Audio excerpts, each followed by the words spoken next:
Welcome to episode 51 of Two Guys, One Sport, and happy 1 year anniversary to us. We made it, guys. We did it. We survived. Yeah. It's an awesome night for us. I'm feeling great. George, how are you feeling? I'm feeling great. Lion King was on earlier. I have Lion King thoughts, Chris. Okay. Let me hear this. You want some Lion King thoughts? Let me hear it. Okay. First of all, Lion King, these are in no particular order. First of all, are you a fan of the Lion King? The first one. I've not seen the second one. I'm the first one. The second one you don't even need to bother with. The first one I am a fan of. Big fan. Source material is excellent. I mean, it's Shakespeare, so what's not to like? Yeah. My biggest problem with the Lion King. So Simba is literally singing about how he can't wait to become the king, right? Mm-hmm. I just can't wait to be king. Then, like 15 minutes later, his dad dies and he's all sad. What the fuck, dude? Just say it. Personal trauma. Come on, man. I mean, he's like, I just can't wait to be king. And then, fucking King Hamlet dies because of his brother. And all of a sudden, fucking Prince Hamlet's all sad. Yeah. What the fuck, man? What did you think was going to happen? Like, So. I mean, you should... If you really couldn't tell that your uncle was, the most evil guy in the land, the giant missing eye didn't give it away. You really weren't paying attention, were you? I mean, Simba, you got worked. To use a little wrestling slang, you got worked. Chris, happy anniversary! Happy anniversry, George. The only way Lion King could have been better is if more people had died, like in actual Hamlet. Everybody lives. The only people who die in Lion King are Scar, right? Even the fucking hyenas. And Mufasa. Mufasa. But like in Hamlet, everybody dies. Yeah. Like, that would have been great if, there had been a duel and then Simba dies just because. And the entire Pride is left in shambles and Pride Rock falls into anarchy. Well, that's what happened in Hamlet. They got invaded by like Poland or Norway or something. Norway. Because they're in Denmark, and the king of fucking Norway invades them. And that's how it ends. The king of Norway's like, I'm here with my army, and he runs into the room, and everyone's dead except for Hamlet's little buddy. Horatio. Horatio's the only one who lives, and he's like, hi, king of Norway, with your army. Everybody else is dead. Yeah. It's basically how the play ends. At least it wasn't, at least it was Horatio Hamlet's buddy and not Horatio Kane giving some pithy one-liners with wearing 2 pairs of sunglasses or some shit. Yeah, Lion King, that stretch from like late 80s to mid 90s. People love Little Mermaid. I don't love Little Mermaid, but I like Little Mermaid. A 3.25-star movie, Little Mermaid. Solid movie. Giving star ratings. Beauty and the Beast is one of my favorite movies of all time. Not one of my favorite animated movies. One of my favorite movies. Like it is a unbelievable movie. That's a 5-star movie. Yeah. Aladdin's a solid 4.5. Aladdin's my favorite actually. Kind of loses the thread a little bit in the middle. Solid 4.5. I'm highly making the spreadsheet. Lion King is excellent. That whole like stretch, right? Yeah. Like list of Disney movies that whole animated. The 90s were the best decade. Yeah, that whole stretch is just amazing. There we go. Let's pull this up. Let's see, where are we? We'll get to the wrestling in a minute, guys. Yeah, okay, here we go. Okay, Little Mermaid. Yeah. Okay. DuckTales the movie, whatever. Beauty and the Beast. Aladdin. Nightmare Before Christmas. Lion King. Pocahontas. Toy Story. That's not bad. That's a pretty fucking good stretch. Yeah. Pocahontas is another kind of 3.25, 3.5. Toy Story, obviously, it's more influential than it is good. Yeah. It is very good, but it's more influential, Obviously, Nightmare Before Christmas is a very take it or leave it. Yes. Personal preference movie. It's good that it's short. I like a good short match. Matt, I'm with you. Hercules, underrated. I like Hercules. Not bad. Not bad at all. Even Hunchback of Notre Dame is pretty crappy. Mulan is excellent movie. Bugs Life is pretty god awful. I don't mind a Bugs Life actually. Toy Story 2 is good. Tarzan, take it or leave it. But I mean, from Little Mermaid, and even if you want to go back to more to Who Framed Roger Rabbit, although that's not really in the vein of this conversation. Yeah. So Little Mermaid, Beauty and the Beast, Aladdin, Lion King, Pocahontas, Toy Story. That's all from 89 to 95. It's a pretty great stretch. Yeah. I mean, that's so. Yeah, Lion King, thoroughly enjoy it, but what are we thinking? 4.25 for Lion King? I would give it about 4.25. 4.25. Sounds reasonable. Maybe Aladdin is my 5-star movie, but that's personal preference. I'm at 4.5. I like it a lot. I think the whole thing with he gets exiled and the carpet follows him and the carpet rescue, like that kind of no pun intended. You lose the thread a little bit there. Sorry, not sorry. Yeah. So, but Beauty and the Beast is my 5-star of that. Beauty and the Beast is fantastic. That was so good.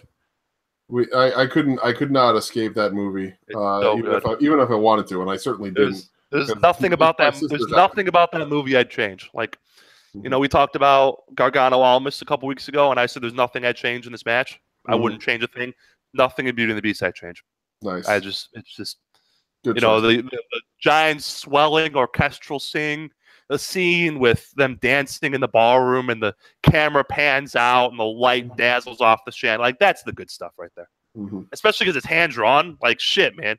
Right now, there's some animated with carpal tunnel just to bring us those frames. Yeah. So to think that they did that many movies hand drawn in that short of a span is pretty incredible. Also. I know why they don't do them anymore, but I would not mind a nice long 2-hour, just beautiful cell shaded hand drawn movie. I get why they don't, because it's a bitch and a half. But, yes. So. you're not going to find anybody who's hand drawing exactly their own animation anymore. Just to do a 2-hour, 10-minute movie that is 24 frame animation. Yeah. So I get it, but it's just I miss it. Yes. It's like blood in the WWE. I miss blood in the WWE. I miss hand drawn movies in the Disney lexicon. Fair enough. All right. What do we got? We got a fun week, right? Yes. Well, this week we've got a little bit of recap coverage to do. A little bit of recap on WWE and New Japan. Got a New Japan preview for the 46th anniversary show. And as a special treat, because it is the 1-year anniversary, and we started off this whole venture with a giant fantasy booking excursion, we're going to do another giant fantasy booking excursion and book our own personal WrestleManias, because we can do that. It's WrestleMania season, and why the hell not? So we'll do that. We'll get to that all in just a little bit. But first, of course, as we always do, matches of the week to start. And you go first, because I totally didn't even think of one. I'm going to kill two birds with one stone, and I'm going to do Tuesday night's Mixed Match Challenge. Okay, awesome. Did you watch this match? I did not. Did you watch this match? It was Finn Balor and Sasha Banks against Asuka and The Miz. Yes. Right away starts out great when Sasha and Finn do the entrances. And Sasha does the little thing on the turnbuckle where Finn ducks down and does his arms. Yeah. And Sasha does it too. Sure, great. Why not? Match starts with Finn and The Miz. Finn does 3 different pins right away. Like, he does a small package, then he does like a schoolboy, and then he does like a La Magistral cradle. And they're all like 2.5s. And Finn and Miz backpedals in the corner. He's sitting there and he's all shell-shocked. And the camera turns to Asuka, who looks at Finn, looks at Miz, looks at Finn, looks at Miz, and yells and goes, "My streak!" And starts jumping up and down because she's having a mini panic attack that this imbecile is going to ruin her 2-year streak. Oh my God! So the match goes on, and the work rate is fine. They're nothing 12-minute matches. 2.5 stars, 3-star matches, whatever. Yeah. Why these matches rule is all the character stuff. It is like, how in Star Wars you put the restraining bolt on the droid and he can't do anything? Yeah. Someone has taken the restraining bolt off of all of these workers, and they're all doing cool shit now. They're all trash talking each other like they're at an indie show.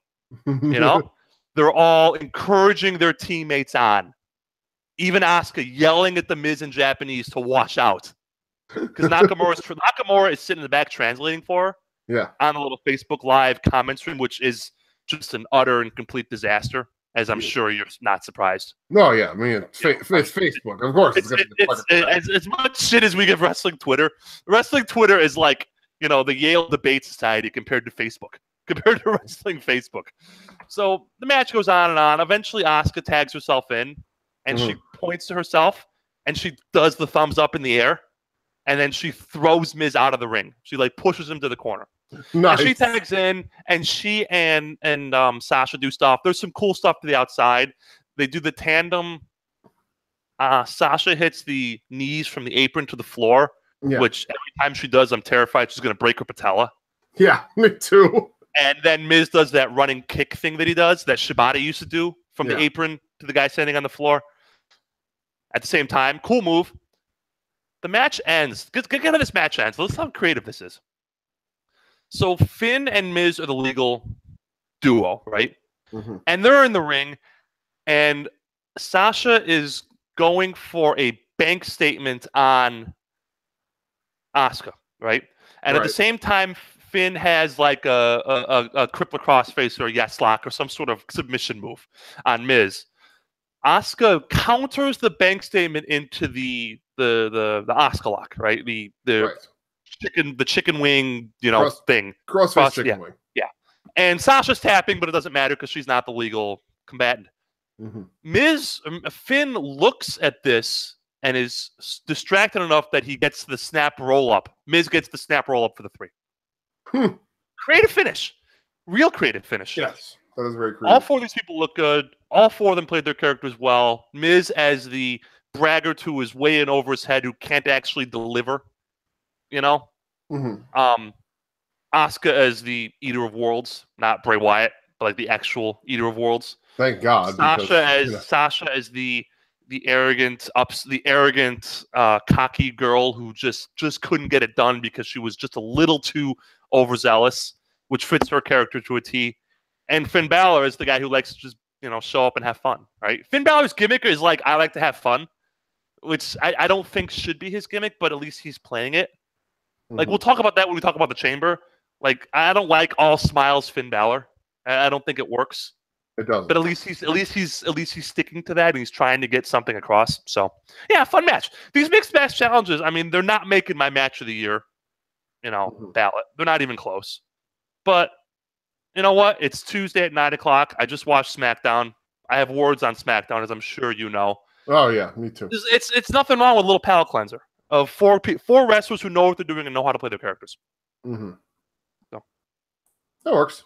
Yeah, it's a fun match. I mean, if you got 12 minutes to kill, 15 minutes to kill, check it out. Surely. All right. I'm going to go a little bit topical here on my match of the week. I'll preface this by saying that as a WWE fan, I came in, for those of you who aren't aware, I came in a little pretty recently by all standards to the fandom. I started at Survivor Series 2014. So the very first WrestleMania. Is that the Dolph Ziggler one? Yes. Okay. So, that bullshit. Okay. Hey, that was great. The night after was bullshit. Yes. So,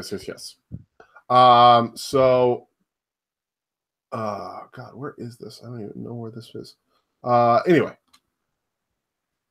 So my match, it comes from the very first WrestleMania that I got to watch live, which was WrestleMania 31. And it is the Curtain Jerker match. Hey. The 7-man Intercontinental Championship ladder match, which features R-Truth, Luke Harper, Stardust, Dolph Ziggler, Dean Ambrose, Bad News Barrett, and Daniel Bryan.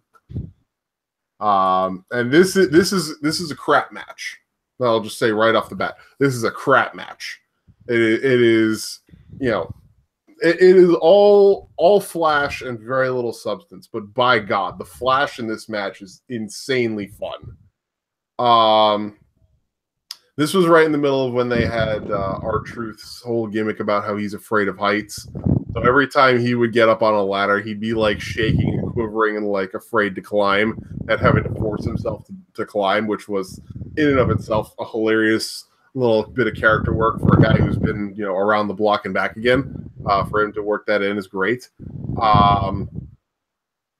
Daniel Bryan eating a ladder while doing his corner drop kicks. was a frightening moment because this was Daniel Bryan's first big match. Well, actually, no, not his first big match, but it was one of his first matches since coming back from his injury, his surgery. So it was a little bit wild to watch him still throwing himself around the ring. A little crazy. It's like his third to last match or something, right? I don't know if he gets hurt like fairly soon after this. Yes, because fairly soon after this, it was during the European tour, which was a couple months after this. Dean Ambrose throwing himself around like a crazy person. That's what he does. He's insane. He elbow drops everyone off the top of a ladder like 3 minutes into the match, and it's insane. Stardust has his own glittery ladder because he's Stardust, and that's what they do. That's what they did with him. Luke Harper just being an engine of destruction. At one point, Luke Harper actually power bombs Dean Ambrose through a ladder that's bridged between the barricade and the ring. That was awful. Yeah, which was a horrifying spot to watch. Harper is the one who does the Terry Funk approved ladder helicopter, but ends up getting drop toe holded by R-Truth for his trouble. So that wasn't fun. Barrett, who is the defending champion, just trying like hell to be on top of everything that's going on in the ring. At one point, he suplexes Stardust off the top of a gigantic freaking ladder, which sparked the first holy shit chant of the evening. Just a lot of really, really insane shit. And, it's a ladder match. It's a garbage match. But, it was fun just for the spectacle of it to open the show. And I remember watching this as like, this is setting the tone for this whole WrestleMania. And there's nothing wrong with a hot opener. Yeah, and this is how they opened it. And of course it ends in the way that everybody remembers. Daniel Bryan climbs the ladder to grab the title, gets pulled off by Ziggler and Barrett. But he dodges the bullhammer, hits the running knee on Barrett, and then climbs the ladder again, but Ziggler also runs up. They just start brawling at the top of the ladder and eventually just headbutt each other into oblivion until finally Ziggler falls off the top of the ladder and Daniel Bryan grabs the IC title to complete his Grand Slam. Yes chants all around. Not quite as triumphant a moment as his win at WrestleMania 30, which was one of the defining moments in WrestleMania history. But all the same, a ton of fun. A really interesting match, and if you got to spare 14 minutes and don't mind watching craziness that lasts for that entire 14 minutes of just people throwing themselves around for nonsense, give it a watch. So, fun match. Yeah. Except for poor Dean Ambrose's back. Yeah. Although, I mean, that was the first time that they had somebody get powerbombed through a ladder, and that was like the start of just a series of people getting put through ladders. Like that trend has persisted ever since then for almost 3 years now. The latest one being at TakeOver Chicago when Gargano and Ciampa both dove through the AOP and put them through ladders. Or one of them went through the ladder. The one that Gargano splashed onto Akam and put him through the ladder. Ciampa's attempted senton didn't put Rezar through the ladder for some reason. They both just fell off the side, and it actually looked worse than if they had gone through the ladder. So well, that's what happens when a 175-pound guy lands on a 300-pound guy. Yeah. So, but yeah, that trend has continued quite a bit, and it's scary. But when it's done in such a way that nobody gets hurt, awesome. So, yeah. That's our matches of the week. Cool. Good stuff. Should we talk about the chamber? Yeah, let's talk about the chamber. Let's get the bad out of the way first. Yeah. Let me pull up these results so we can go through one at a time. pre-show. Chris, Yeah. real quick on this pre-show match. Maybe it's just me. People were like defending this match, and I don't know why. Like people were like unironically saying this was a good match. Really? And I was like, are you working a gimmick now? Is this what's happening? Your I mean, gimmick that's is that most of what wrestling Twitter does now is they work fucking gimmicks. Is your gimmick like, are you that much of a WWE fanboy that your gimmick is that the club versus the Miz Taraj is anything other than like a 1.5 star match? Is that where we are? Is this where we are? I guess. I don't know. It's stupid, but I guess that's where we are. I don't get it. I don't get it. I've never been able to get it, but you know what? This is what we've become, where people think that they're a part of the show. Yeah, and it's so, you know what? If your gimmick is that you're loving, if you're working a gimmick and you're unironically working a gimmick, what are you doing with your life? Stop. Yeah. First what are you doing? First of all, stop it. Second of all, what are you doing with your life? Yeah. So. Anyway. Yeah. The club beat the Miz Taraj. It was worthless, but you know. Yeah. Dumb. Raw's tag division is kind of stagnated a bit recently. So, what are you gonna do? Women's Chamber. Women's Chamber. Wait, first of all, back up. Let's back up. What did you think of this show overall? Give me a 10,000-foot view of this show. I thought it could have been a lot better. I feel like they, kind of rested on their laurels a bit in developing the show, but the people who were on, performing on the show at least gave a good effort into making it work, at least for the 2 chamber matches. Most of the matches outside of the chambers, I was not really feeling them. But I liked, but I didn't love the 2 chamber matches. Mm-hmm. Neither one made my sheet of matches of the year or anything. Neither one. The men's one I thought was especially dull. Other than the Miz taking an hour and a half to kick people, I can't remember much of the match.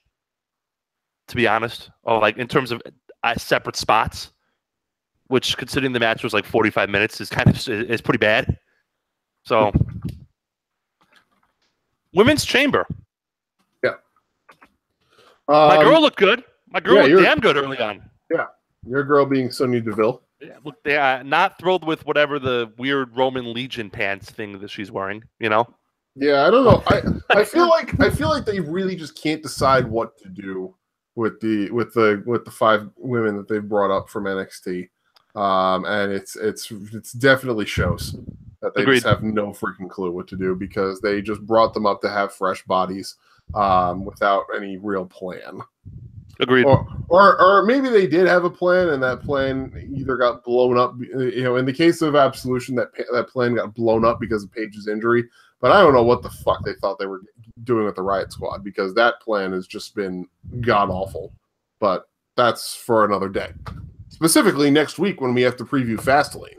Fuck me, that's going to be terrible. Yep. that's yep. Have fun with that. Again, I got thoughts. I got thoughts on SmackDown. Chris? That's for another day, though, as I said. Oh yeah, we don't have time for that. I got thoughts. Except we got to talk about the main event because I got fucking thoughts. Yeah. Anyway, Women's Chamber. Let's see. I'm looking at my spreadsheet. Let me see. Oh, I wanted to point out the good, and I want to be very careful with how I phrase this. Alexa's facial expressions are better than 99% of this roster, and I'm not talking about the promo afterwards, which was excellent promo. I'm talking about how she sold the chamber just with her look of concern getting into the ring. She looks around and she's like, "Oh God, I'm fucked." Like, contrast with smiling Finn Balor, Chris, who couldn't wait, who's all smiles because that's his gimmick now. He's Mr. Smiles. Like, Finn, man, come on, at least pretend that this hurts. You know, like. So I thought that she was very good there. The match picked up when she got in. The beginning part with Mandy Rose and whatever, Bayley, whatever. Yeah. How about Sasha being the dumbest person in the world? Who's dumber? Who's dumber, Sasha or Bayley? On the one hand, you have the person who got betrayed again, and then the announcer called them out for being betrayed. How about Michael Cole saying, "When's Bayley gonna learn?" Like, they're just idiot. And on the other hand, you have the person who's so not savvy that instead of eliminating Alexa Bliss with your friend, you betrayed your friend and then lost. Yep. Like, which one of these women is dumber? I'm going to say Sasha just because I like to rile up Matt DSM. So, yeah, Sasha done fucked up, and then she paid for it the next night, too. So, okay, how about, I got a question for you.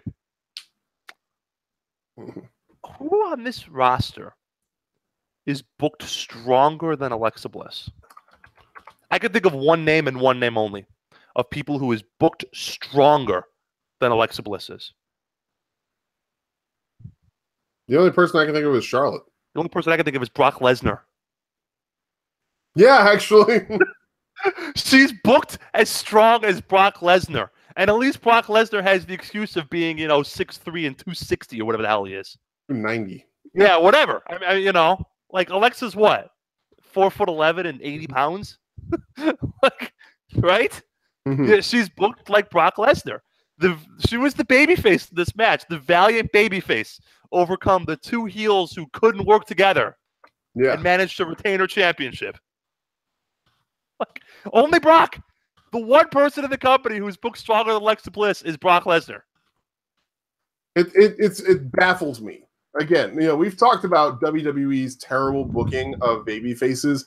This is a case of a terrible booking of a heel because they have failed to get her over as a heel at this point. Yep. Well, no, she did get over as a heel, but they have failed to continue her story arc as her being a heel because at this point it's Alexa Bliss versus the world. Here's my question. That's not a heel story. No, I have no idea why. Look at this in a vacuum, right? I have no idea why you wouldn't cheer for Alexa when Sasha and Bayley, decided to wait for her pod to open, then ganged up on her, especially after Sasha turned and fucked over Bayley, and especially when the only people left in the match was Alexa Bliss, valiant babyface, and Sasha Banks, backstabbing heel. Like, of the two of them in the match, Alexa Bliss is clearly the good guy, and Sasha Banks is clearly the bad guy. Yeah. Like, what are we doing here, people? I don't know. This match was good, except for the ass backwards heel and face dynamics. Yeah. Like, she's the plucky, never say die babyface. It just really blows my mind that they can manage to be this inconsistent over and over and over again. Once Mickie James got eliminated, Chris, this match was utterly stupid in terms of how the laying out. Yeah. happened. I mean, the men's chamber got it more right, and they fucked it up too. Yeah. So, I don't know. I mean, all hail Alexa Lesnar. Yes. Conqueror of worlds. It makes no sense. No one is protected more. No one is protected more on the main roster. And I don't understand why. Brock and her. It's not even like she is, I mean, it's not even like she is. She's really good at delivering their scripted verbiage. She's terrible off the cuff. We've heard her at commentary and Raw talk, and she's very bad off the cuff. She's very good at delivering their scripted corporate talk. Yeah. She's a safe worker, not a particularly good worker. Yeah, no, she's not great. She's definitely not great. She's good enough. I mean, so. she does what she needs to do in order to get by. Yeah, like that's what we can call. She don't hurt anybody, which is a lot more than you can say about other people on the women's side.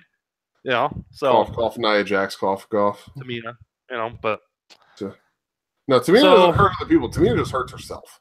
True. So yeah, I just, So, you got any thoughts on the Bar and Titus Worldwide? I wish that they had given Titus Worldwide a little bit more agency in this match rather than just making them look like idiots. I mean, Apollo had some okay moments, but overall they really just geeked them out, and I really don't know why. because they were actually getting some heat. They were actually getting some support from the crowd when they had their 2 wins. I wanna be a fly on the wall of the agent meeting during this match. Yeah. Because whoever decided to start the match with about 45 minutes of boring headlocks and losing the crowd is an idiot. Yeah, especially when you got a guy you only have like 8 minutes. What are you wasting time with the fucking headlocks? Yeah, especially when you got guys like Cesaro and Apollo in there who can do crazy shit and really get the crowd to pop for it. I mean, this was a Raw match, right? 2-star special. Yeah. Okay, whatever. Yeah, I mean, I know that they're trying to protect Sheamus because of his injury. And I know Titus is not particularly a great worker, but I mean, Cesaro and Apollo can easily take the load there and just put on a spectacle for the crowd to get behind, and Sheamus and Titus can run in when they need to be. They can be the hot tags. Just let Cesaro and Apollo go to town. That would have been great. Sure. I would love to see a Cesaro versus Apollo singles match. So would I. If they actually let them both do what they're capable of doing. Yeah, at 8 o'clock on Raw, top of the second hour, 8 to 8:15, like a good 12-minute TV match. It should clarify that's Central Time for you. Yes, that's why I said second hour, top of the second hour. Yes, okay, yes, why not? Yeah, a match where my dad's texting me by the end saying "good match." Yeah, for sure, nothing wrong with that. Absolutely, but we'll never get that because WWE. But. We won't. Nia Asuka. Did you? God. Nia's no damn good. Yeah. No damn. I am really glad that they didn't go through with what we both thought was going to happen. They're doing it next week, by the way. They're doing it on Monday. Because why else are you booking Nia Asuka 2 unless Nia wins? There's no other explanation as to why they're booking Nia Asuka 2. I mean, it would have to be like. If they're really going to kill Asuka's streak on a random fucking Raw. They are. I'm convinced of it. Hey, I'll take the loss. This time next week, I'll wear it if I'm wrong. But I cannot think of a reason that they are booking Nia Asuka 2 other than for Nia to win and get herself in this match. Unless they're going to do something stupid that's going to lead to Nia getting DQ'd and somehow getting added to the match that way. Like that's just as bad. No, it is just as bad. Yes, so. But that would at least keep the streak alive. But either way, adding Nia to the championship match in any capacity is just awful. It's just god awful. You know what the matches should be, right? It should be Nia, Alexa, and Charlotte Asuka. Well, that's the thing. Also, call it a day, 1-on-1. No multi women, no multi bullshit. Challenger. Title. That's the thing, though. Here's the thing. I don't think Asuka has actually formally declared that she is challenging Alexa. I don't think so either. So it could be like a thing where Nia's added to the match, and then Asuka says, "No, I'm not in the match. You two have fun." Then I'm challenging Charlotte then. Sure. But I'm worried that she loses this match just because I cannot think of another reason they would have added this match other than to have her lose. Why did they do the do-over? I don't know. Also, why? Go on. Stop trying to make Nia Jax a thing. She's not worthy of being a thing. Not a thing. She's reckless. She's a bad worker. She's a bad seller. She's a horrendous promo. She's a horrendous promo, Chris. Yeah. No. God. I never want to hear her talk again. I never want to see her again. No, she's not. She does nothing well. She does nothing well in terms of wrestling. She adds nothing to the product. I'm sure she's a wonderful lady, but once the camera's on her, she brings nothing to the table. Yeah, and it's really just, and I hate to say this because wrestling should be all inclusive, but it's really WWE paying lip service to the idea of inclusion in their women's division by having somebody that looks like Nia Jax as a spotlight of the division. Say, oh yeah, we're being inclusive. It's not just all divas and models anymore. It's like, really? Well, I can think of I think we said this last week. I can think of 3 women right off the top of my head who all have the same look as Nia, but are infinitely more capable. I can think of 3, and I don't watch women's wrestling. Chris, here's my 3. You ready? Yeah. Lufisto, obviously incomplete because she's ill. Get well soon. It's tax season, guys. Donate some money. Yes. Donate to Lufisto's GoFundMe so that she can have surgery to remove the cancer from her. She's on the list. Absolutely. Piper from the Mae Young, and Jessica Havoc, who I love. Yeah. My three were... And I'm not counting any of the Japanese women. Yeah, my three are Lufisto, Piper, and Jordan Grace. Jordan Grace is great too. Yeah. Absolutely.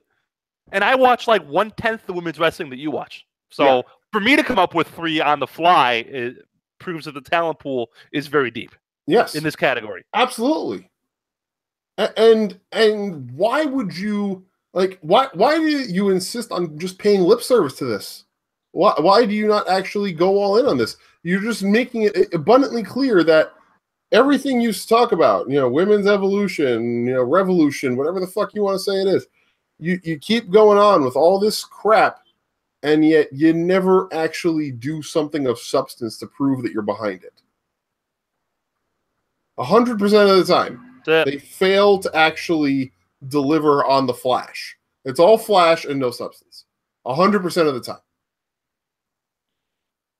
NXT continues to be infinitely superior in every aspect in their women's booking, and in the quality of matches and content that they offer with their women's division, and just goes to show every single week that they have more to offer, and the main roster is not doing anything to dispel that.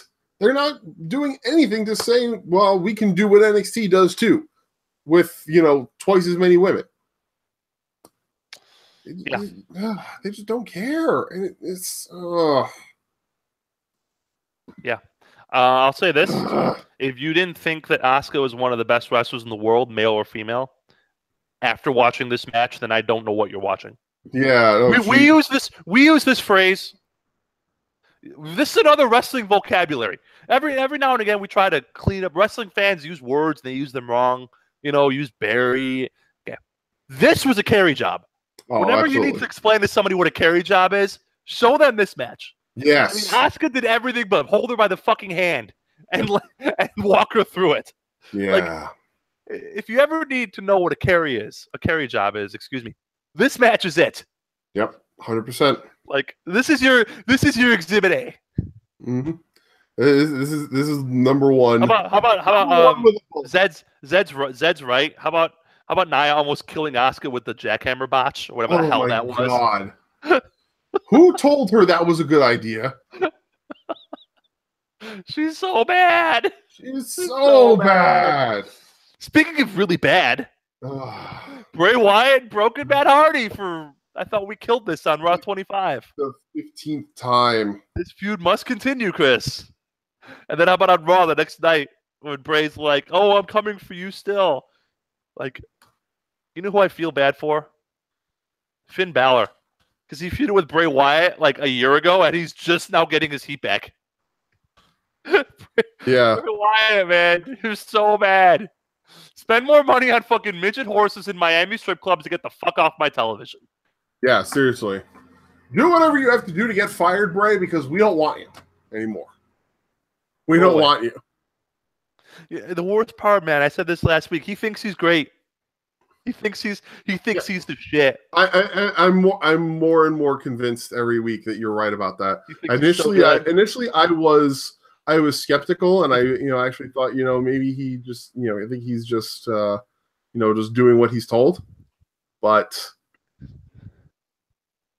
more and more, I'm just starting to believe what you said. Yeah, he's got to think that he is fucking so good. I know it. The gift to character work. How about the fact that less than a year ago, Matt Hardy was the most overacted in wrestling. Yeah, and was number one on everybody's best gimmick ballot. Yep. With a bullet by miles. He won that award going away in the Observer, and he deserved it. Deservedly so. Best gimmick, so great. And he came in, and you watched this match, and 6 people were singing the obsolete song, right? Mm-hmm. And I don't know, bad, real bad. I know they're killing time until Jeff comes back and they can do Brother Nero or whatever the hell they're gonna call him. But why kill time with this? I don't know. Of all things, like this should have Chris, died. If you're asking me, I'd show Bray Wyatt the door. I'd Yeah. say, get the fuck off my company. Get out of my company. Yeah. Either repackage. I would say you have 3 months to repackage yourself as cult preacher Bray Wyatt with the shorter beard. Yeah. And the Hawaii shirts. Not, Dirty Wizard Bray Wyatt, which whatever the hell this is going on. So, but yeah, you know what? Get ready for the tag team. I told you this on Sunday. Get ready for the tag team of Bray Wyatt and Matt Hardy, the Broken Brothers, or whatever the hell it is. It's going to be so great. And by great, I mean terrible. Literally recycling exactly what they did a year ago with Randy Orton. Because WWE doesn't know how to fucking tell a story. Let's look at it this way. Let's say Vince came to you and said, damn it, Chris, I want you to book the next 6 months of Bray Wyatt. And you can't fire him. You got to feature him. What would you do? Honestly, I don't even know. The guy's unsalvageable. He really is. He has nothing to offer at this point. Like it was all right in 2015, 2016, really only 2015. Like it was good when he was the preacher.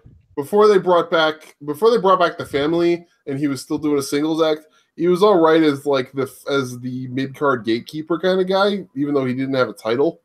But he was the mid-card gatekeeper guy. What's the last good Bray Wyatt match? The last good Bray Wyatt match? The Cell versus Roman. One of the Finn matches I remember not hating. Yeah, but it wasn't good. I mean, it wasn't terrible, but there was nothing to it. Probably the Cell versus Roman. Yeah, and before that, the freaking ambulance match with Dean Ambrose.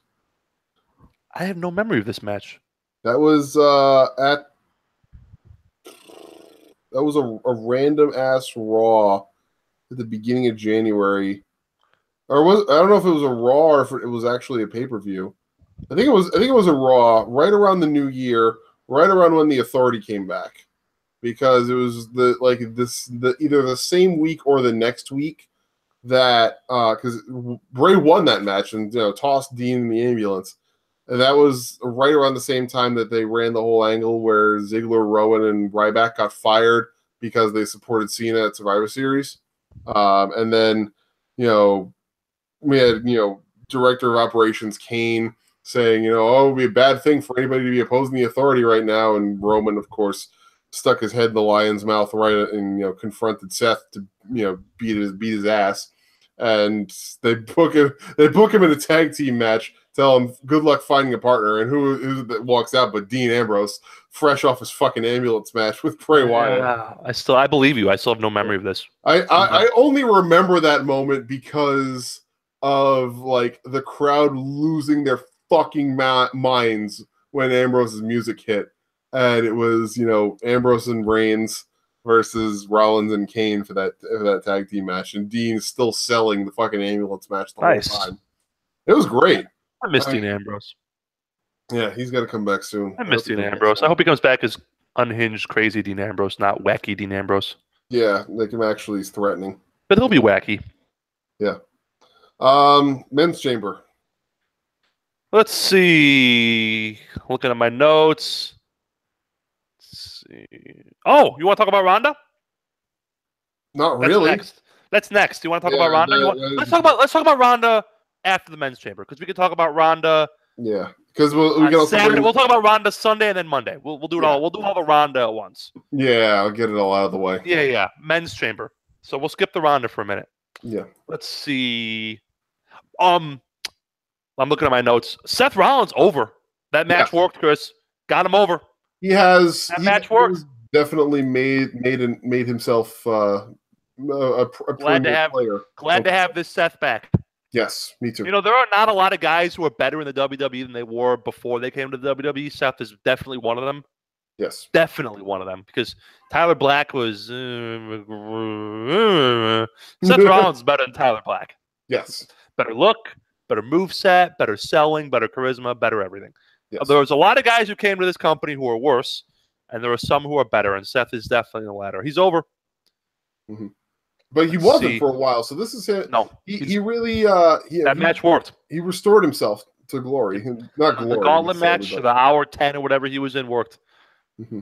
What do I have in my notes? Oh, that Miz kick spot was appalling,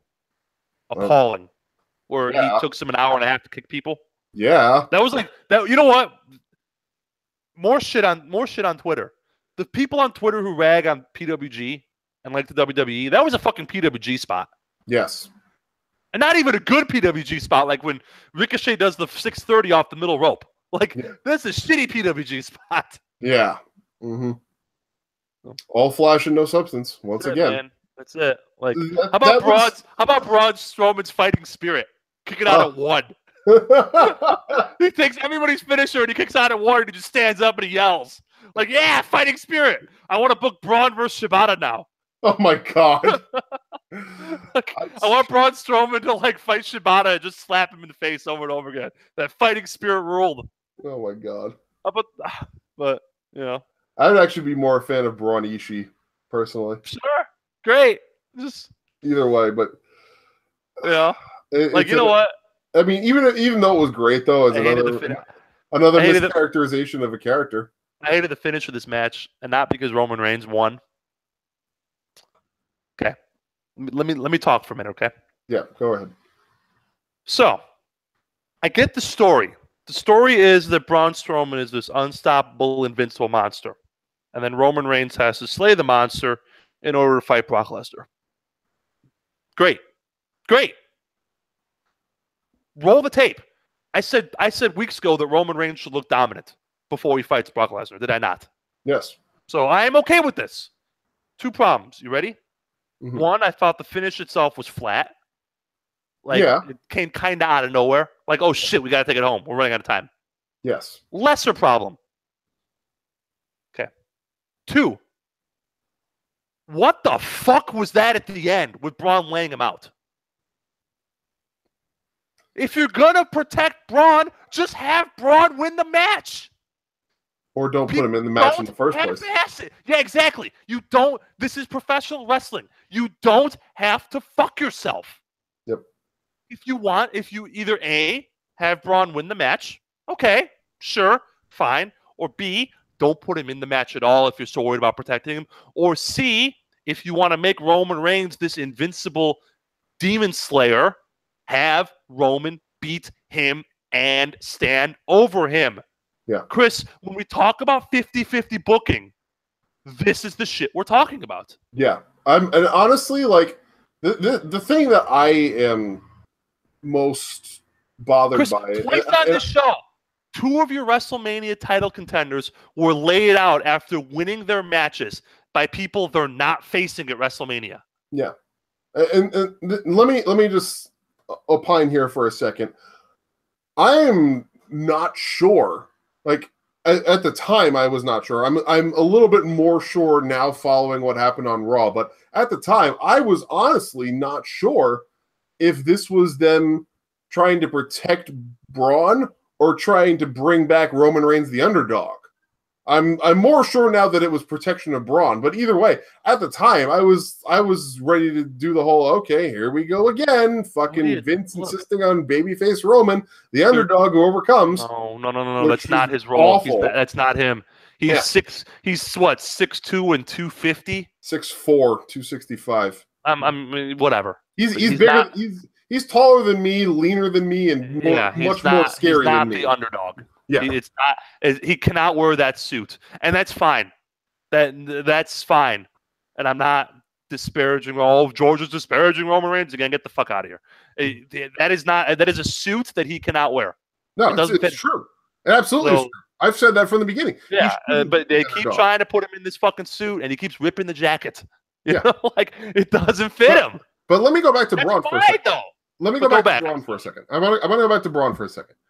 They're insisting on protecting Braun. Then don't put him in the match. But here's the problem. Their insistence on protecting Braun comes at the price of them making him look like a fucking cartoon character. That's it. Literally, all he does is he throws shit. That's it. And roars. The best Braun is Mixed Match Challenge Braun. That's all he has. That's it. His best moments have been Mixed Match Challenge Braun and him fucking singing with double bass to Elias. Yeah. Moments when he actually showed something other than being a fucking cartoon character. He looks like an idiot out there because he throws people around. He looks like this big bad monster, and then all of a sudden, oh, whoops, he fucking ate a spear and lost. And I don't have a problem with him eating a spear and losing. But if you're gonna do something with him, give him some substance. He has no substance to him. He friggin' just throws shit, throws people, and roars. Okay. Eventually, that's going to leave you with nothing to latch onto. Eventually, people are going to stop being interested in that. And I know everybody's like, oh, Braun Strowman's the star. Braun Strowman's the most overacted on the roster right now. Yeah, for how long? Because I'm already losing interest. I'm already at the point where it's like, okay, give me something more to latch onto. Give me something of substance. Give me something that I will be able to be invested in. Well, Chris. And they keep not doing it. Chris. You're not wrong, first of all. Second of all, this company books their gimmicks to appeal to children. That's why they're all one. That's why all these characters are one-note characters. Right? Yeah. They're all one. They're not complex. Not at all. They're simple, simplistic gimmicks. This is wrestling for children. Yeah. Like, that's how they book this shit. You know why Mixed Match Challenge Braun rules? Because he's not the monster. He's this big dude who lifts weights and is kind of awkward around this pretty girl. Yeah. I can relate to that. Absolutely. Who's not? I mean, like, if I was in the same room as Alexa Bliss, I would be fucking awkward as shit. Yep. That's super relatable. Yes. You know? Even though both of us are like twice our height. Yeah, but still. I mean, that's super relatable. That Braun Strowman's character is on Mixed Match Challenge is an adult. He is an adult. He's not the monster among men. He is the big guy whose hobbies are lifting weights, throwing people around, and then when the pretty girl walks through him, he's all kind of shy and awkward and, uncertain of himself. That's an adult. He says dumb shit. Yeah, but it works. But it works because that's an adult gimmick. On Raw, his gimmick is I like to throw stuff and raw. Like, that's a kid gimmick, So this is why I enjoy this Mixed Match Challenge stuff, because the gimmicks are fully fleshed out, and that's why I enjoy NXT, because the gimmicks are fully fleshed out. All the gimmicks have depth. All the characters have depth. If there's something for me to latch onto. Purpose. That isn't exactly how this happened. This is not how this happens on the main roster for either Raw nor SmackDown. So. But here's what I don't understand. This is wrestling, right? You control the outcome. If you want to protect Braun Strowman, don't put him in the fucking match. You don't have to. We always talk about, they booked themselves in the corner. That's their own dumbass fault. Yeah. So. They literally, there's no reason for Braun to be in the Elimination Chamber other than... They were too gutless to see it through. Now they're trying to have the best of both worlds. Yeah. And at this point now, also, what does Braun do at Mania? Because he lost at the fucking Chamber. Clean. So what the hell did he do at Mania? Is he fucking fighting Elias? Oh, God. Because that's not... Joe? If that Joe's anything for you? Back, then. I mean, Samoa Joe do anything for you? Do not add him to this match. Do not. Do not. Don't add him to the title match. No. No. Now, if something fucking batshit crazy happens with Roman Reigns and the guy in prison, okay, fine. Okay. Do I think something will happen? No. But I'm saying if some weird shit happens, right? Rumors actually are saying that if this whole thing with Brock and the UFC is actually a shoot and not a work, that Braun is the backup play. I would be astonished if it is anything other than a work. I would be too. But I would be astonished if the match is anything other than Roman and Brock Lesnar. But yeah. So Braun is the backup plan that could be in case of emergency, break glass, and then fine. And then 2 weeks before the show, you have him feud with Samoa Joe. Okay, whatever, fine. But here's the thing: do not add him to the title match. Do not. No. There's nothing I hate more than a multi-man match. Don't do it. It's stupid. Especially stupid. Especially this one. In this moment where it's like it is this huge rematch that has been, in the works for all this time and needs to happen. Because you need to get the title off of Brock. Don't fucking... Not only that, you need to get the title off of Brock, and you need Brock to lay down for 3 seconds. Yeah. And you need to make sure that Roman is finally given his agency. Because he hasn't been given his agency this whole fucking time. He's been, they've half-assed it for 3 years now. They've half-assed it.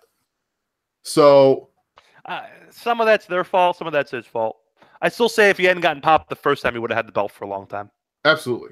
But, it's not all his fault. Not even most of it is his fault. Mm-hmm. Anything else on this show before we talk about Ronda? Not really, no. I mean, well, though I will say Madeline is absolutely right. Yeah, if Braun did end up in the match and got the belt, who takes the belt off him? Is it Roman? No. Because I don't like Braun as the champ. I like him as the chaser. Mm-hmm. I like him more as a chaser than I do as the champion. So, real quick, do you got any thoughts on Ronda on Sunday? Sunday, Ronda from the Chamber. That slap did look real. It was. Yeah. Did you see how red her face got afterwards? Yeah. Did you see in the slow-mo how she Ronda braced herself? Yeah. Steph just laid her the fuck out. Once she stopped being smiley happy Ronda Rousey, it was pretty fucking great. Yeah. The beginning part was my skin was crawling because it was so fucking cringe. Yeah, the most painful thing because she can't. She doesn't have fucking character work down. Oh, she's don't throw her in, and then into that. You know what? And I'll give her shit from the end of the time. We talk about carry jobs. Steph had her fucking carry boots on in that segment. Trips. Kurt Angle. I mean, he was better on Monday than he was on Sunday. Yes. Let's say that. Eating that fucking punch. It's like a god. that picture I sent you was awesome. That picture of him just standing there dumbfounded as Trips is winding up. I wouldn't have had Ronda say a word Sunday. I would not have had her say a word. No, that's the thing. Not a word. The segment at Mania 31 where she literally said one sentence or 2 sentences, that worked out just fine. She presented herself as menacing and threatening, and you didn't need to have her display anything other than that. They should have stuck with that. I am cautiously optimistic that this will work. Mm-hmm. Cautiously. Let me give for 2 reasons. One, Steph and Triple H are good enough at the talking and the arrogant heel bullshit that the build will be good. And 2, it's going to be 9 minutes, bell to bell. No one's getting blown up in 9 minutes. It's going to be 9 minutes bell to bell. It's going to end with an ankle lock and an arm bar double tap out, and everyone's going to be happy. Yeah. If this match goes any more than 10 minutes, it's going to fall apart. But you know what? King of getting his shit in Triple H might insist on it going longer. Yeah. God, I hope it doesn't. It's going to be like that weird leg lock thing he did to Seth Rollins for an hour and a half. Because he thinks he's Ric Flair. Tanya's right, though. Tanya in the chat, absolutely right. Ronda should never talk. She should never talk. Never. She should never talk. She should have said I'm not here to cut promos. I'm here to cut throats or something stupid. Yeah. That's it. She should never. I should not know what her voice sounds like. She should show up. She should be menacing, and then at WrestleMania she should break people's arms. Mm-hmm. That's it. She should never say a word. That's all you need. It's not hard. How many times do we say wrestling isn't hard? And that's the truth. Monday. Yeah. Raw. What did you like on Raw? Okay. Give me a moment here. Hey, by all means. That Roman Reigns promo was the best promo that I've heard in this entire company for a year. Oh, by anybody. Okay. By anybody. Okay. Since this is my yard now, walk out. Okay. That was masterful. A friend of mine showed me an absolutely hilarious GIF that is 100% accurate. Also, not 100% accurate because there's always going to be the naysayers, but that is 75% accurate here. There's a GIF of I don't know if I'm guessing you don't have any, since you don't have any younger siblings, and I don't know if you have any younger cousins or anything, but I'm guessing you've never watched anything from SpongeBob. No. Neither have before I. My time. Neither have I. But there's a GIF of SpongeBob following around somebody else from the show, just consistently like shoving something in his face. I think it's a burger, like insisting on him to try it, and the other guy won't try it, and then he finally takes a tiny little bite, and then the next thing you see is him stuffing his face with it. Okay. Replace that in that GIF. SpongeBob is Vince, the burger is Roman Reigns' head, and the guy who keeps refusing it is as just the words "wrestling fans" written over the top of it. And then in between the moment of him taking the bite and him stuffing his face is him saying, "I damn sure don't fear that bitch." Roman killed it. 5 minutes. Killed it. You said the magic words. 5 magic fucking words right there. That's all you needed. That was all you needed. A few thoughts. Are you done? I don't want to step on your toes. No. I just want to say, like, okay, the delivery was spot on. He showed the proper amount of disdain for Brock and Paul. He showed the proper amount of disdain and disgust at their tactics, and he showed the same level of confidence that he's should be showing. He really delivered in terms of making himself look confident in himself and resolved to get that title and to prove that Brock as the part-time champion was the wrong decision all along. And that's the route that he should be going, because the Universal title hasn't been on TV for a fucking year. I think somebody did some math and said that Seth Rollins in that gauntlet match wrestled more time in that gauntlet match than Brock Lesnar has in a year. And that Brock's cumulative time wrestling since Mania last year is like 55 minutes. And Seth worked 65 minutes in that gauntlet match. And it's like, you're not wrong. Brock as the part-time champion has been not good for business. So Roman went out there and scorched him, and rightly so. And it worked. Even if it was a work that he didn't show up. Even if the whole thing was a work with him in UFC. Even if that whole thing is a work. They made the absolute most of it. They delivered on that better than they have in anything else that they've done with Roman for 3 years. Fantastic. Can't complain. I thought the delivery was very good. Very good. Excellent. The "I'm a full-timer, you're a part-timer" promo was good the first time I heard it 5 years ago when John Cena did it to The Rock.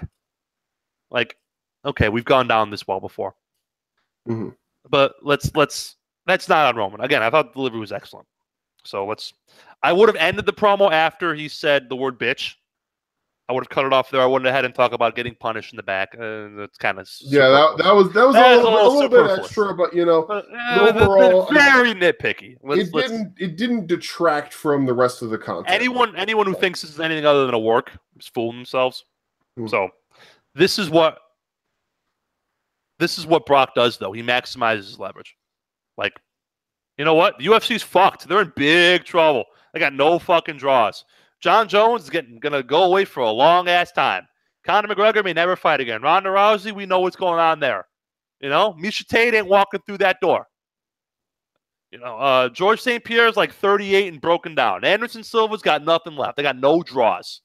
Mm-hmm. So they're going to give Brock a big old Brinks truck full of paper dollar bills. And good on him, and God bless. But my problem, and problem is the wrong word, my hesitation with this is I don't know if Roman Reigns' company man works for him. Like, Roman Reigns, the defender of the WWE and the defender of the downtrodden full-timer. Like, I don't know. I'd rather he just show up and beat the shit out of people and not be the company guy. Because I think him being the company guy is what led to a lot of this rejection in the first place. No, I won't disagree with you on that. But again, the delivery was quite good. Quite good. Very good. So the content maybe could be a little bit different. The content's not his fault, though. We've heard this promo like 9 times. You know, like yeah, Madeline. every WrestleMania, you hear you're the full timer. I'm the full timer who's fighting every day, and you're the part timer who comes in and out. Like we've heard that like 4 manias in a row. Madeline, you are right about the fact that incorporating the family angle into it is a little bit different. But then again, also on the flip side of that, Roman's brought that up a lot. And, he kind of flip flops back and forth between making it a central part of his character and then not. That's okay. So I mean, I would like to see a little bit more consistency there. But overall, yeah, it did differentiate things a little bit. I did like that. I did like this whole angle. I thought it was too soon to do the face-to-face one night after the show. Yeah. I like this whole worked angle of we're not having Brock out there. We're gonna have Roman, quote shoot unquote on him. That was very well done. I thought the delivery was very, very good. So I shouldn't say I don't like. I am a little hesitant with him being the company guy. The standard bearer of the WWE. No, I understand. Whatever. Whatever. I mean, that's. I thought it was still very good. So, anything else on Raw on the Raw side before we talk about SmackDown? Seth Rollins did a fantastic job. Yes, and so did Finn Balor. Yes, I really liked the way that I don't remember who it was that described it this way, but I really liked the way that they made Seth, go out there and be the workhorse and show that he has all the substance to deliver. And then Finn, being new shithead Finn, comes out and in 30 seconds steals the spotlight. That was an interesting development that I really liked. So I hope that they go somewhere with that. I'm guessing the direction they're heading in is an IC title triple threat. Yeah, sounds about right. Which I hope that Seth wins. Because Seth is the only Shield member right now who doesn't have a Grand Slam. So I would like to see Seth win that. But overall, it was... I think Seth should win it because he's doing great work for the past 3 months. Yeah, that too. Yeah. And, every year after Mania, they say, we're going to make this the workers belt. And it lasts for like 3 months and then it goes away. Yeah. So why the hell not? But yeah, he's doing the work. He's putting the work in. Yeah. He is, absolutely. He's healed. We talked about this when he blew his knee out last year. Yeah. That it takes a while. You may be cleared after 9 months, but then it takes a while to get that spring back. Yeah. All the time in shoot sports. Yeah. All the time. Yeah, you got to get back in rhythm, and that's not an easy thing to do. So overall, those were the highlights of Raw. The rest of Raw was kind of bland. Yeah. Overall, I mean, they gave another layer to the whole Sasha Bailey thing, and we know where that's headed. They're obviously going to have a feud match at Mania, which is probably not going to get the time or the build that it deserves. But I heard someone else ask this. Would you be okay with Sasha Bailey on the pre-show? Not really, but that's probably what's going to end up happening. If my only options are Sasha Bailey on the pre-show gets 13 minutes versus Sasha Bailey on the main show gets 6 minutes, then yes. Yeah, and if my only option is Sasha Bailey on the pre-show or Sasha Bailey and everyone else on the main show, you know how I hate. You know how much I hate this shit when it comes to the women in this company. Like, sometimes it's not your year. Just take a seat in the back, So, and New Japan does it too. I'm equal opportunity here. Yeah. Not your fucking year. Right now, it's not your turn. Hiromu and Bushi sit in the fucking back while, Suzuki Gun fights Sho and Yo. Not your fucking turn. Wait your turn. So. But, I would be excited to see the Sasha Banks pouty face if she was on the pre-show. That would be like an all-timer Sasha Banks pouty face. That alone may be worth it. Yeah, but you also know what happens if they're on the pre-show. You know what happens then is that Sasha goes out there and does absolutely insane shit to prove I shouldn't have been on the pre-show, and then fucking breaks her neck or something. Sasha does insane shit at a house show in like fucking Des Moines, Iowa. All due respect. Yeah, no, you're absolutely right. Fucking nuts. Well, I don't know. Just random thoughts. We got tons of time before this card gets put together. Yeah. John Cena's promo was terrible. and the Yeah. continuation of the how am I going to be on WrestleMania for John Cena is like we've talked a lot in the past about WWE making their acting like their audience is dumb. This is the epitome of that, because even when John Cena was recovering from surgery, they still had him do a run-in to quote unquote save The Rock from the Wyatt family back in Mania 32. That's right.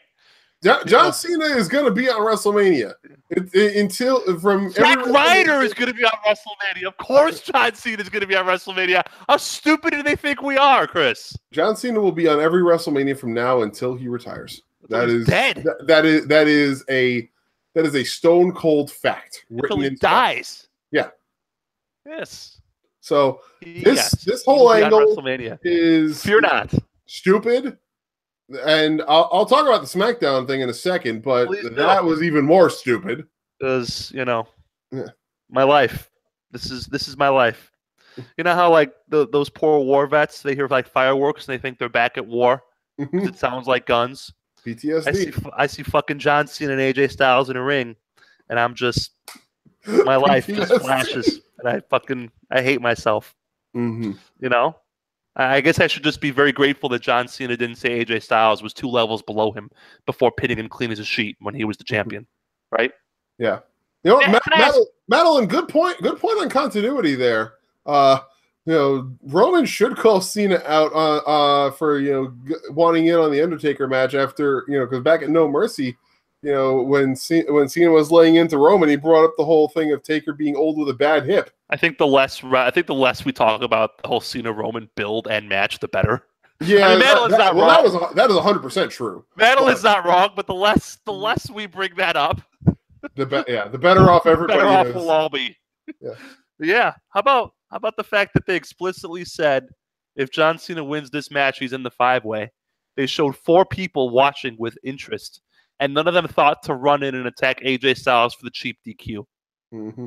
And now, even if you had Shane McMahon come out and say there must be a finish, this is unacceptable, you all are barred from ringside. At least you've addressed that plot point and that logic hole. Yeah. At least you've acknowledged that logic hole exists. Yeah. And said, well, you know what? This is how we get around this. Especially freaking Kevin Owens, who has faced John Cena enough to know better than to want to face him again.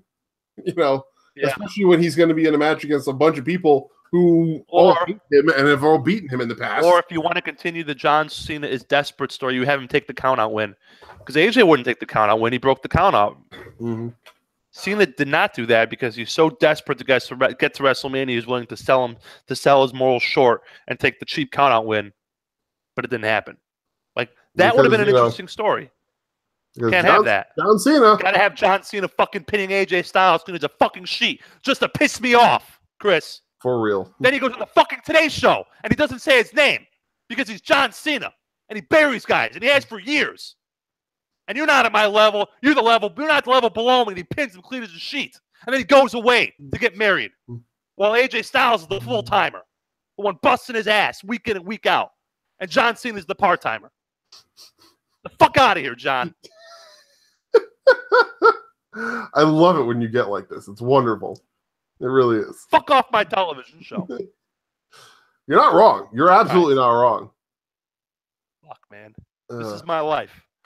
AJ Styles is doing this 52 weeks of the year, having 5-star matches, getting 4 stars out of Jinder Mahal. Can't walk. Here's the thing. John Cena pins him clean as a sheet. But here's the thing, though. This whole thing is going to end up being for absolutely nothing because we know they're not going to, at the 11th hour, cut Nakamura Styles from the card. The entire fucking fan base would riot, would fucking kill people. There's no way. Maybe we get Nakamura Cena. No, there's no way that's happening. I guarantee you. I guarantee you. I just got a raise. I will guarantee you, betting on my next 2 paychecks, that AJ Styles wins that goddamn match. You better. I just dropped $700 to fly to fucking New Orleans to see Nakamura Cena. I'll be very mad. I'll be very angry, brother Chris. Quite angry. I would be too. You know, if they cut Nakamura Styles and replace it with Nakamura Cena, like I don't know. that I is still think that would Taker's be coming back. the biggest fucking disservice. I still think Taker's coming back, so I think it's a moot point. But we'll see.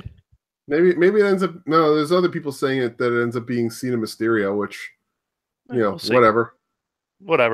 Just I'm done with John Cena. I'm done with him. Too. I'm done. It's been fun. You know what? Here's the thing with John Cena. He's not having good matches anymore. It was one thing when he was having good matches. Yeah, the 2015 John Cena with the U.S. Open challenge, that was fine. He didn't have good matches. Not anymore. Not anymore. So, okay. Yeah. All right. Honor Rising. I got a thought. You got thoughts? I got a thought. Let's talk some New Japan real quick. Let's go to my happy place, my safe space in New Japan. Yeah, for sure. I have not actually seen any of these matches. Neither have I. I looked at the outcome. Did you see Flip Gordon pinned Hiromu night one? No, but that's annoying. No, it's not annoying. Let me tell you why. A, Hiromu got his pin back the next night.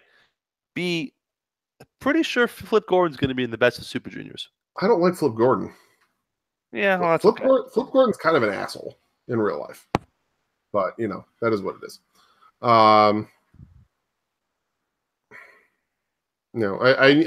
need to see more of his work before I decide, if he's, okay, I'll watch his matches even though he's a dick, but or if he's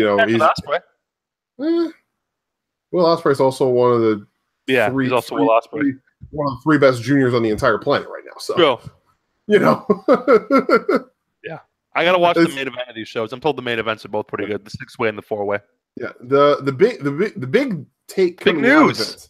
The Bucks declared themselves as heavyweights. And then they actually bulked up, which is the best part. Yeah. Really easy to bulk up when you're $160 soaking wet, though. Yeah, but then they got really upset with Kenny and Kota declaring themselves as the best tag team in the world, and we have a match for Strong Style Evolves. Between the Bucks and the Golden Lovers. That's interesting. You know what else is interesting? The Young Bucks becoming heavyweights in general. There's so many possibilities. Yes. I would love the Young Bucks in Killer Elite Squad. I would love the Young Bucks and Evil and Sonata. I would love the Young Bucks and Makabe and Hanma when Hanma comes back, and it's coming. Hell, if there ends up being some inter-Bullet Club feud. Bucks versus God. Absolutely. Bucks versus God would be a lot of fun. Yeah. Tangaloa throwing Nick and Matt around. A lot of fun. I would be okay with that. And you know what? This also opens up the junior heavyweight division. Now Sho and Yo can be the real aces of that division. As they should be. And yes, they should be. And go after Bushi and Hiromu or Taka and Yoshinobu or whatever. Also, Taichi's moving up to heavyweight. Yeah, Taichi is going to be facing Naito. That should be a fun match. Let's just run down the card because the 46th anniversary show is let me pull it up. This Tuesday at 5 a.m. Eastern. Tuesday the 6th. What, like 5 days from now? Yeah, the 6th. And the interesting matches that we have on here. Kitamura's Best of 7 series. He's 0-6. And he has his final match of the series. He's facing Nakanishi. This could be a mess, this match. This could be a mess. It also could be good. One development that kind of sucks. Evil is off the show. Yeah, it does suck. Because he apparently has a fractured left orbital bone, which, as the officials are saying, took place during the tour in Australia. So he and Sonata were supposed to have a tag team title defense against Yoshihashi and Hiroki Goto. Instead, now Sonata is just facing Yoshihashi in a singles match, and Goto has moved down the card to face Henare, David Finlay, and Juice Robinson in a 6-man tag alongside his Chaos Brethren, Toru Yano, and Tomohiro Ishii. So, sucks for Evil. Get well soon, Evil. Heal up soon because your LIJ brethren need you out there. We got the triple threat for the junior heavyweight tag team titles between Roppongi 3K, LIJ, and Suzuki Gun. So the LIJ team. I don't know what LIJ is doing in this match, but That's Hiromu and Bushi. I mean, they need something to do. So Sure. that's what the. And then the Suzuki Gun team is Yoshinobu Kanemaru and El Desperado. Love Despy. On Yoshinobu. Yoshinobu's gimmick of being a degenerate alcoholic is always kind of fun. It's fun for you because you haven't lived with the degenerate alcoholics though. That's the difference. True. But it's a wrestling alcoholic. His gimmick isn't that he's Scott Hall. I mean, thank God for that. Yeah, his gimmick is that he likes to drink and spit on people. Yeah. Then we've got IC title championship match between Minoru Suzuki and Togi Makabe. This match could be really fucking bad. Yeah. Could be great. It could be pretty good. It could also be really fucking bad. If Makabe don't care and isn't up for it, and Makabe, doesn't feel like selling, this could be a mess. If Makabe is not pulling his end of the deal, then it's going to be a pretty crappy match. But I mean, Suzuki's winning this match no matter what. If the match is bad, I don't blame Suzuki. Yeah. Suzuki's winning this match. There's no way they're putting the IC title on fucking Togi Makabe in 2018. There's no way that's happening. No. So then we've got the aforementioned Naito Taichi match, which Sure. I like Taichi. Hopefully Naito pulls off the carry job well here. So he pulled it off with Yoshihashi. Yeah, I say Yoshihashi's better worker than Taichi, but your mileage may vary.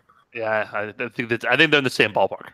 And then the main event, what should be a friggin' star-studded main event, Kazuchika Okada versus Will Ospreay. Dude, I'm saying if this match is below 4.25, I'm gonna be pissed. Yeah. I honestly don't see how it could be. Seriously, if this match is great and not awesome, I'm gonna be really mad. I am strongly predicting that this will be a match one of the best matches that we see at a New Japan. So here's a question: the first half of the year. I won't say for the whole year because the G1 is in the second half of the year, obviously. But, G1 were a random match is 4.5 stars. Holy shit match. Wow, Hiroki Goto, Kenny Omega just had a 4 3/4 star match on some random Wednesday. Okay.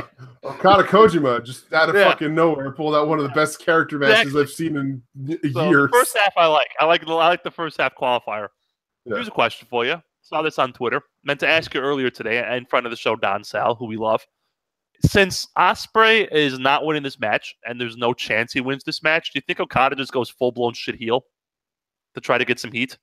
I mean, I've been saying that he needs to set up Naito's eventual triumphant return to the title scene. It's really going to depend on if they are doing that at Dominion or if they're doing that at Wrestle Kingdom. I think Dominion we're getting Naito Jericho. No, that's already scheduled for the Long Beach show. Naito Jericho is? Yeah, it's scheduled for the July show. Oh, the July show. The July G1 kickoff show. Okay. So, not the Long Beach show in 2 weeks or 3 weeks. No, not the Long Beach show in 2 weeks. Okay. There's another Long Beach show. Yes, I don't know if it's in Long Beach or not, but it's already a California show.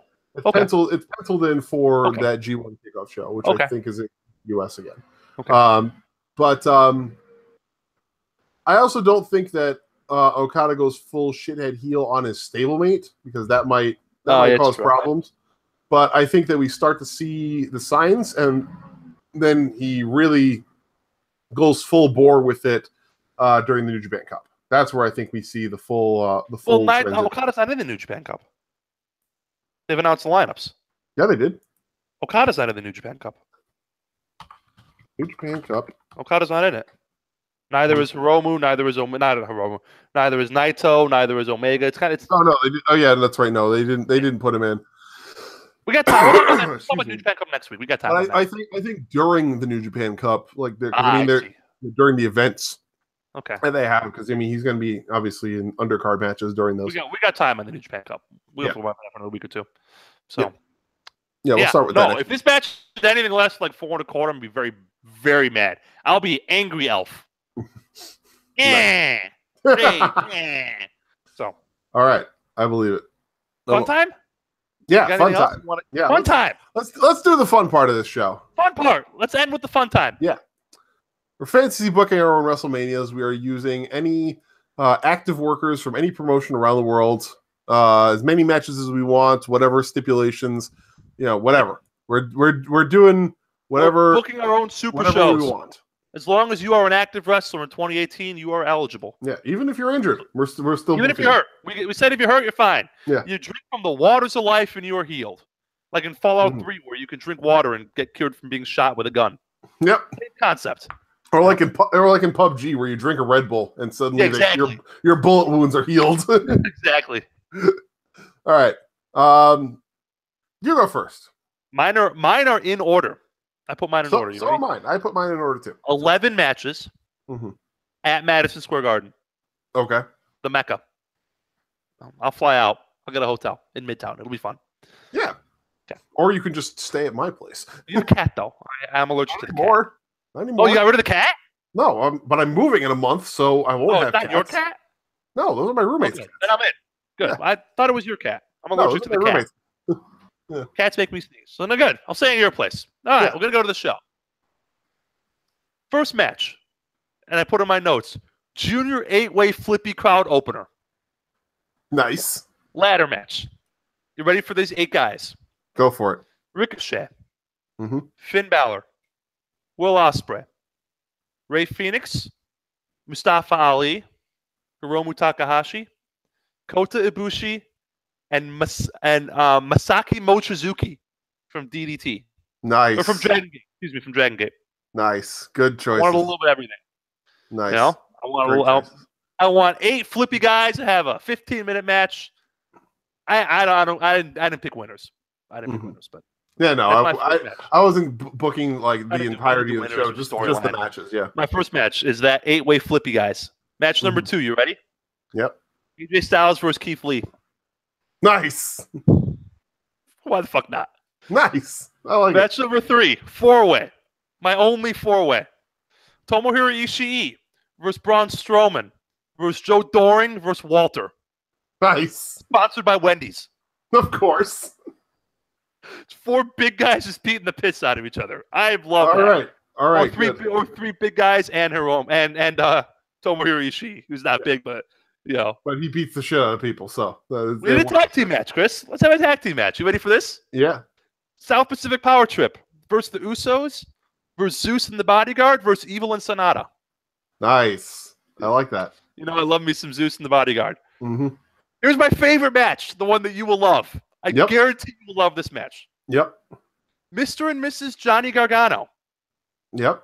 Versus Minoru Suzuki and Asuka. Holy shit. Full intergender rules. Holy shit. That could be really bad, but it could also be fucking amazing, and I'm more inclined to believe it would be fucking women who have multiple intergender matches under their belt. Yeah. Women can attack the man and vice versa. Yeah. So, that's fine. Yeah. Candace slapping Suzuki in the face and then Suzuki doing that like tongue lick thing he does. Yeah. Jesus Christ. No, I do that. I do that pop you. Oh yeah. Here's one for me. And I've been talking about this match for a full year. Brock Lesnar versus Matt Riddle. Nice. Oh, I get gives a fuck Brock Lesnar. I figure everybody tries hard. Like everybody tries hard. You know what I'm saying? Brock Lesnar versus Matt Riddle. So I have 1, 2, 3, 4, 5 to go. Okay. Naito versus Pentagon Jr. is my next match. Nice. Tranquilo versus Cero Miedo. Nice. Fire versus Ice. Charisma versus Charisma. Nice. Time for a women's match, Chris. Finally. How does I know I only have the one because I am not as well versed in women's wrestling as you are. That's fine. So, and I want to come straight up and say that. But I went with Io Shirai versus Sasha Banks in the who cares less about their own health match. Good subtitle. Yeah. 2 women who don't give a fuck about their own well-being. Yeah. I like it. I like it a lot. Then I got an easy layup. You ready? The Shield versus the Elite. Yeah, that works. OG Shield versus the Young Bucks and Kenny Omega. I dig it. Nice and easy. I mean, match would be great. Nice and easy. Yeah. Double main event. You ready? Okay. Main event number 1, Ace versus Ace. Tanahashi versus John Cena. I figured that would happen. Nice and nothing wrong with conventional. Ace versus ace. Yep. Then your main event. Champion versus champion. It's pretty clear that there are two rock star promotions right now in the world. So it only stands to figure that you would have the two champions of those two rock star promotions go at it. So I have Kazuchika Okada versus Andrade Almas as my main event. Champion versus champion. Nice. Not Obviously bad. with Gedo and with Selena, but they're not in the match. They're just out there. So yeah, that's my WrestleMania. Nice. I like it. All right. I'll do mine now. By the way, the guys who did not make the card could have their own awesome show.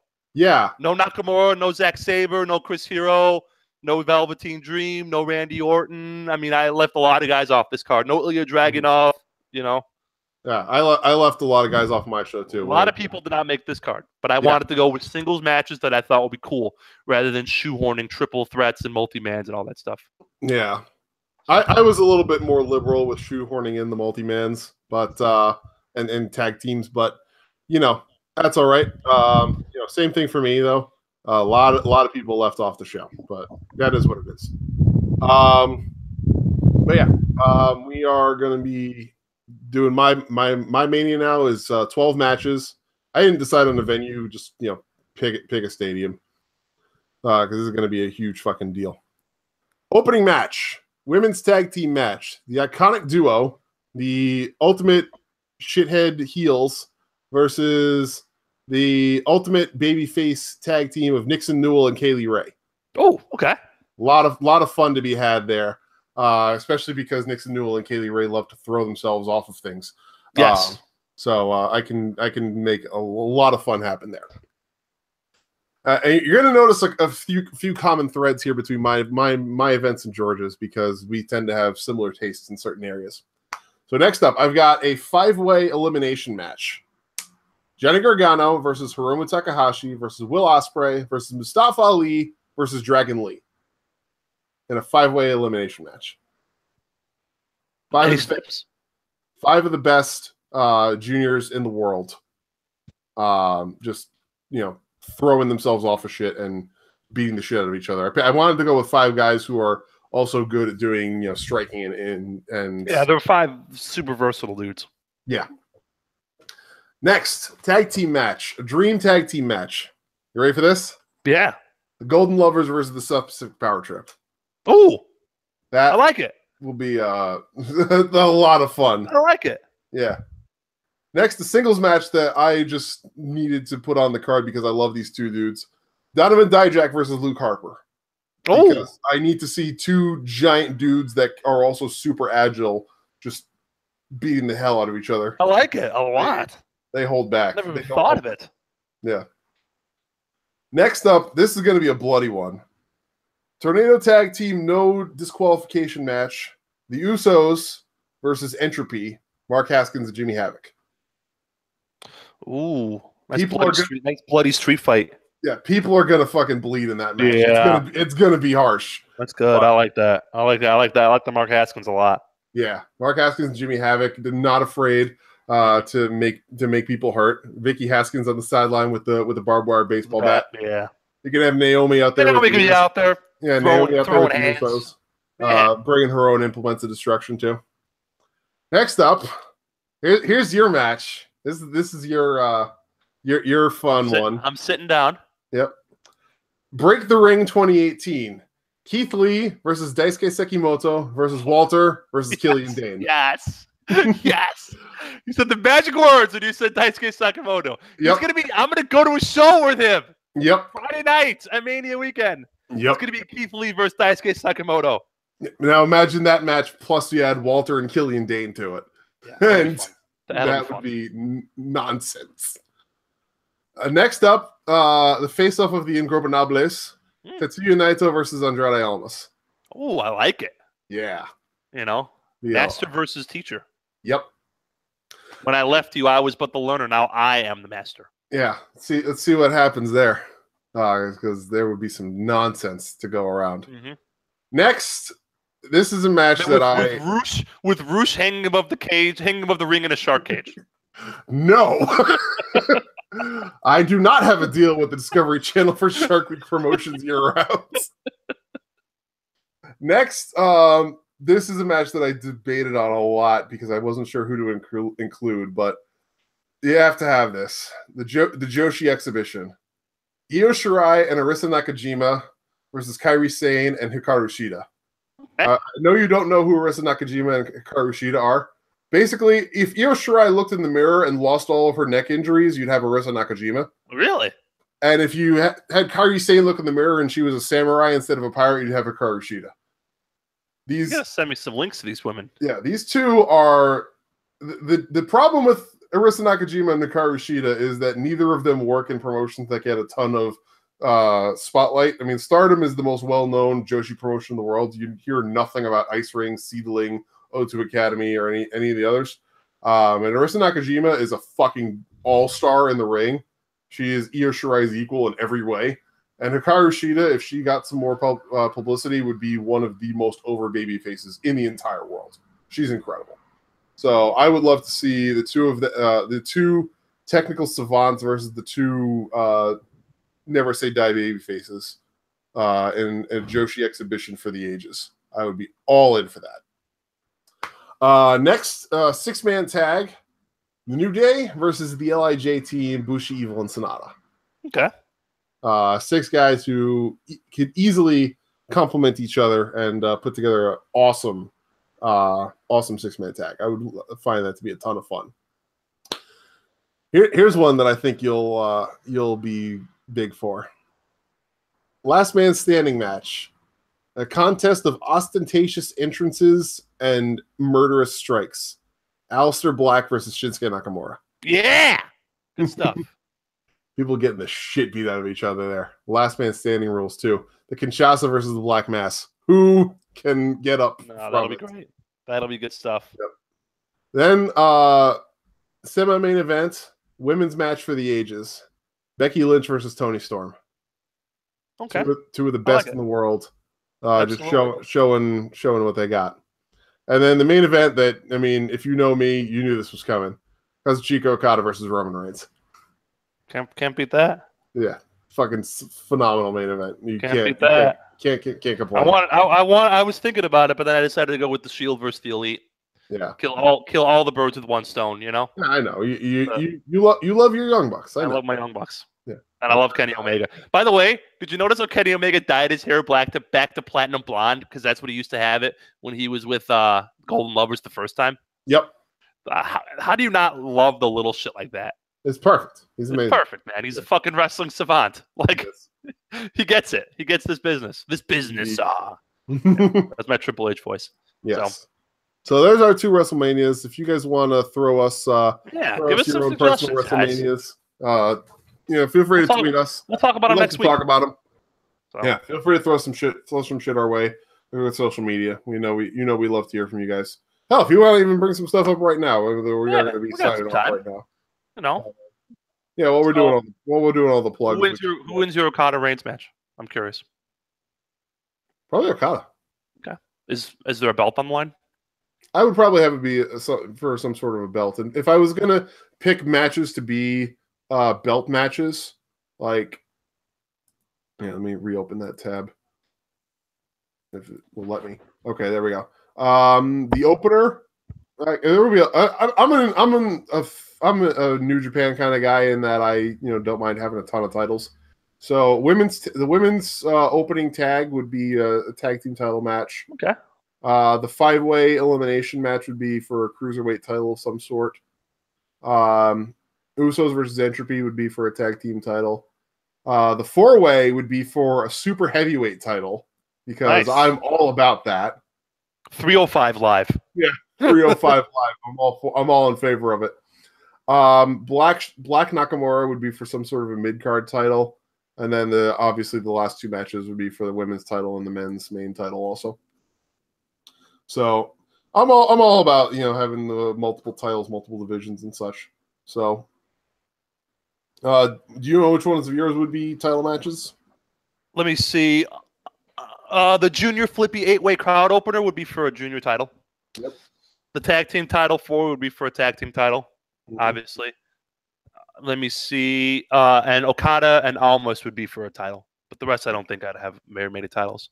Maybe Shield, Bucks, and Omega for a three-way, for a three-man title. Yeah, if you had I think you know what? A trios title of some sort. That reminds me. I think the WWE should bring a cruiserweight six-man championship. Differentiate the product. Yeah. I mean, there's nothing more lucha than six-man matches.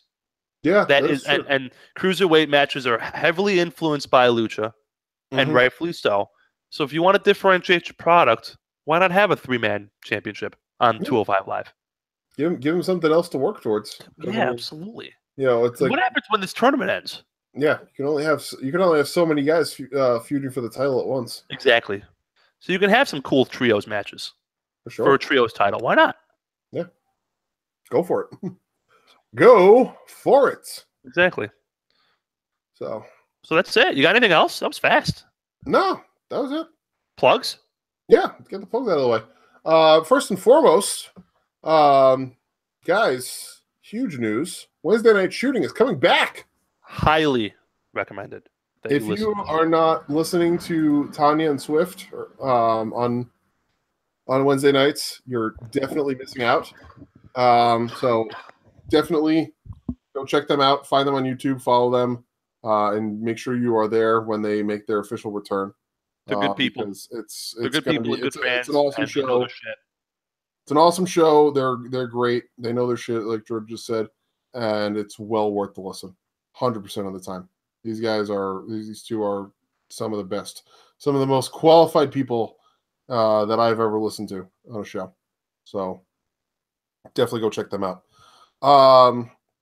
Thursdays, Dawson Report. Actually, Philip Dawson tweeted earlier today that he's actually going to be delayed until Saturday this week, but normally the Dawson Report takes place on Thursdays.